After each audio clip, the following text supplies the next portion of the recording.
नमस्कार। पंथ पड़ाव के दैनिक कार्यक्रम साहित्य चेतना में आपका स्वागत है। सिद्धार्थ को जब ये एहसास हुआ कि जो जीवन वह व्यतीत कर रहे हैं वह निरर्थक है, तो एक रात वो अपनी पत्नी यशोधरा और पुत्र को छोड़ बिना किसी को कुछ बताए घर से चले गए और अंततः निर्वाण प्राप्त कर सिद्धार्थ से भगवान बुद्ध हो गए। परंतु यशोधरा, जो उनकी पत्नी थी, अपने पति के अचानक बिना बताए घर से चले जाने पर जिस व्यथा और दर्द से गुजरी, उसका बहुत ही मार्मिक चित्रण राष्ट्रकवि श्री मैथिली शरण गुप्त जी ने अपनी काव्य रचना यशोधरा में किया है। तो आज के सफ़र में एक ऐसी कविता जो एक स्त्री के मर्म से अवगत कराती है, जो स्वयं को समझा नहीं पा रही कि उसके पति आखिर उसे बिना बताए, बिना कुछ कहे कैसे चले गए। तो आज आपके लिए मैथिली शरण गुप्त जी की कविता सखी वे मुझसे कहकर जाते। सखी वे मुझसे कहकर जाते, सखी वे मुझसे कहकर जाते, कह तो क्या मुझको वे अपनी पथ बाधा ही पाते। मुझको बहुत उन्होंने माना, फिर भी क्या पूरा पहचाना।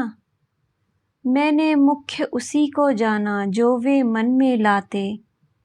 सखी वे मुझसे कहकर जाते, स्वयं सुसज्जित करके क्षण में, प्रियतम को प्राणों के पण में, हमें भेज देती हैं रण में क्षात्र धर्म के नाते।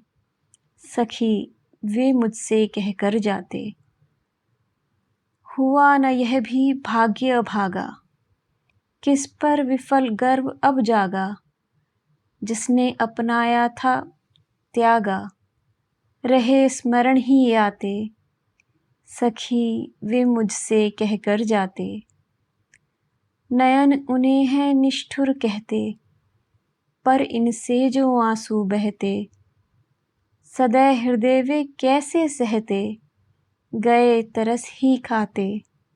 सखी वे मुझसे कहकर जाते, जाएं सिद्धि पावें वह सुख से, दुखी न हो इस जन के दुख से। उपालब्ध दूं मैं किस मुख से, आज अधिक वे भाते। सखी वे मुझसे कहकर जाते, गए लौट भी वे आवेंगे, कुछ अपूर्व अनुपम लावेंगे। रोते प्राण उन्हें पावेंगे, पर क्या गाते गाते।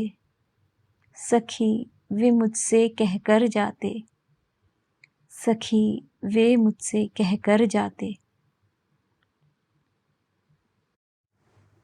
मेरी पूरी कोशिश होती है कि कवि के शब्दों और उनमें निहित भावों के साथ न्याय कर सकूं, खुद को पहले से बेहतर कर पाऊं। इसके लिए आप सभी का प्रोत्साहन अति आवश्यक है। आपका सहयोग मेरे इस प्रयास को लाइक, सब्सक्राइब और शेयर करके मुझ तक पहुंचता रहेगा। इसी आशा के साथ आज बस इतना ही। नमस्कार।